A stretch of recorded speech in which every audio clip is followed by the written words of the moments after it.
हाय पिला माने मु सुश्री शिक्षा सरस्वती चैनल को तुम को स्वागत। आशा करे तुम मैंने भल थो। काव्य और महाकाव्य थिबा इंपोर्टेंट सर्ट क्वेश्चन गुड़ाक मुझे आलोचना करी जोटा एग्जाम रे बार बार आसे एग्जाम रे बहुत इंपोर्टेंट एतिकी क्वेश्चन को छाड़ी मत लगुनि आउ किसी क्वेश्चन अच्छी बोली तो निहाती रूपे सीधा केतेटा इंपोर्टेंट क्वेश्चन मु कहीदे तुम मैंने वीडियोटा सेव कर रखिद। बहुत इंपोर्टेंट तुम मानक जाना निहाती दरकार एग्जाम रे निहाती आसब यहाँ। ठीक अच्छे काव्य कौन विस्तार रे बुझा कौन ना काव्य होउछि सही साहित्य जो कवितांकर भावना अनुभूति और कल्पना को सुंदर भाव में प्रकाश करती। काव्यर मुख्य विशेषता कौन ना काव्य रे भाव और रसर गभीरता थाए।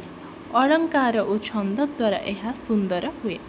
पाठकों मन को आनंद और रसास्वादन देइथाए।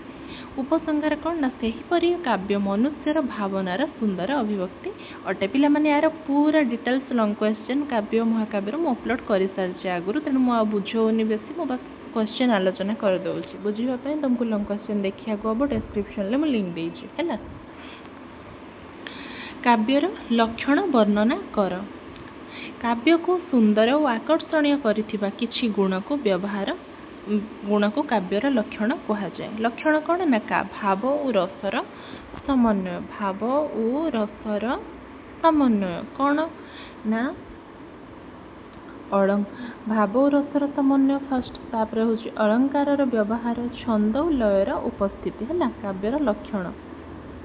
नेक्स्ट सहज सुंदर भाषा। सहज सुंदर भाषा यही समस्त गुण काव्य को जीवंत करिथाए है।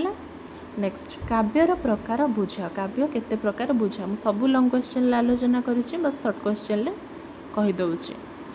परिचय माने इंट्रोडक्शन ले कौन ना काव्य देख मुझे पिला माने परिचय उपसंहार देजी तो मु मोर लिखी बट तुम यहाँ को लिखि न लिखिले चलो किसी आवश्यकता ना लिखबनी बस खाली जहाँ लिखा है एक्सप्लेनेशन गुड़ा लिख।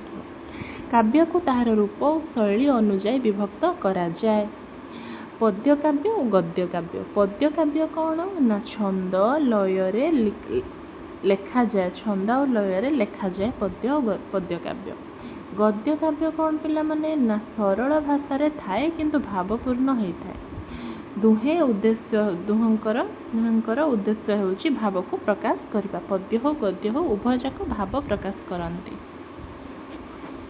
महाकाव्य कौन विस्तार रे बुझा। महाकाव्य कौन विस्तार रूप में बुझा कौन ना महाकाव्य होची बड़ और विस्तृत काव्य जो नायकों जीवन और बड़ घटनावली वर्णित हुए। कौन विशेषता कौन महाकाव्य ना विस्तृत कहानी बहुत विराट कहानी जेहेतु महाकाव्य कहानीटा बहुत बड़ हो एक प्रधान नायक जन होता जो हीरो नायक जी होता। प्रकृति और समाज वर्णना होता है। उच्च आदर्श और नैतिकता थाए। कौन कनक्लूजन कौन ना महाकाव्य साहित्यर गुरुत्वपूर्ण श्रेणी है। महाकाव्यर लक्षण वर्णना कर। यहाँ भी इम्पोर्टेंट महाकाव्य को विशेष करी गुण महाकाव्य को विशेष करिथिबा गुण को एक लक्षण कहा जाए। कौन ना बड़ आकार विस्तृतता महाकाव्य लक्षण। नायक गुरुत्व उपकथा घटनावली उच्च आदर्श और नैतिक शिक्षा यही समस्त गुण महाकाव्य को उच्च स्थान देइथाए। ठीक अच्छे नेक्स्ट क्वेश्चन कौन ना काव्य रे रसर गुरुत्व बुझाओ। यहाँ बहुत इम्पोर्टेंट बहुत बहुत बहुत इम्पोर्टेंट यहाँ बहुत इम्पोर्टेंट 100% इम्पोर्टेंट। कौन ना रस काव्यर आत्मा भाव परिचित। रस पाठकों मन रे भाव सृष्टि करे। काव्य को आनंदमय करे। पाठकों को आकर्षित करे। रस बिना काव्य निर्जीव लागे। ठीक अच्छे अलंकार भूमिका बुझा। यह इम्पोर्टेंट कथा। अलंकार भूमिका कौन ना अलंकार काव्यर सौंदर्य बढ़ाए। भाषा को आकर्षणीय करे। अर्थ को स्पष्ट करे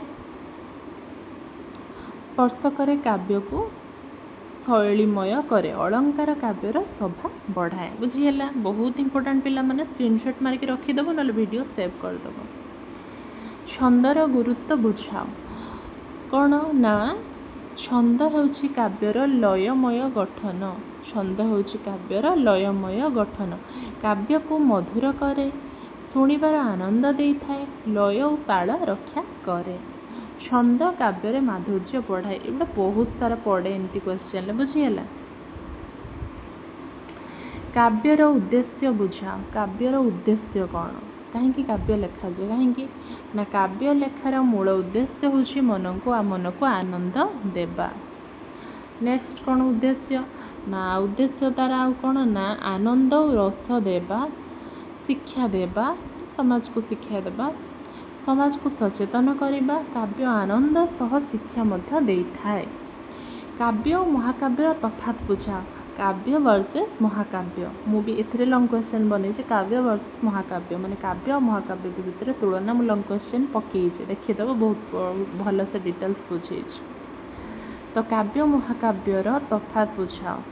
ଡିଫରେନ୍ସ କ'ଣ ନା କାବ୍ୟ ଓ ମହାକାବ୍ୟ ଦୁହେଁ ସାହିତ୍ୟ ରୂପ। ତଫାତ୍ କ'ଣ ବା ପାର୍ଥକ୍ୟ କ'ଣ? ନା କାବ୍ୟ ଛୋଟ, ମହାକାବ୍ୟ ବଡ଼। କାବ୍ୟରେ ଭାବ, ମହାକାବ୍ୟରେ କାହାଣୀ ବିସ୍ତୃତ। ମହାକାବ୍ୟରେ ନାୟକ ଓ ଘଟଣାବଳୀ ଅଧିକ। ମହାକାବ୍ୟ କାବ୍ୟରେ ବିସ୍ତୃତ ରୂପ। ମହାକାବ୍ୟ କାବ୍ୟର ବିସ୍ତୃତ ରୂପ। କାବ୍ୟ ଛୋଟ, ତାର ବିସ୍ତାର ରୂପ ହେଉଛି ମହାକାବ୍ୟ। ଠିକ୍ ଅଛି। ପଦ୍ୟ କାବ୍ୟର ବିଶେଷତା ବୁଝାଅ।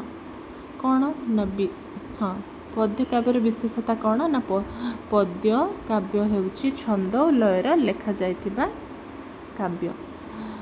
ଏଥିରେ ଛନ୍ଦ ଓ ତାଳର ନିୟମ ରହେ। ହେଲା। ଭାଷା ମାଧୁର୍ଯ୍ୟପୂର୍ଣ୍ଣ ଓ ସଙ୍ଗୀତମୟ ହୁଏ। ଅଳଙ୍କାର ବ୍ୟବହାର ଅଧିକ ଦେଖାଯାଏ। ପାଠ କଲେ ଶ୍ରବଣରେ ଆନନ୍ଦ ଲାଗେ।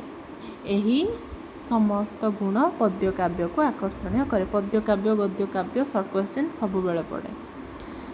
ତାପରେ କ'ଣ ନା ଗଦ୍ୟ କାବ୍ୟର ବିଶେଷତା ବୁଝାଅ।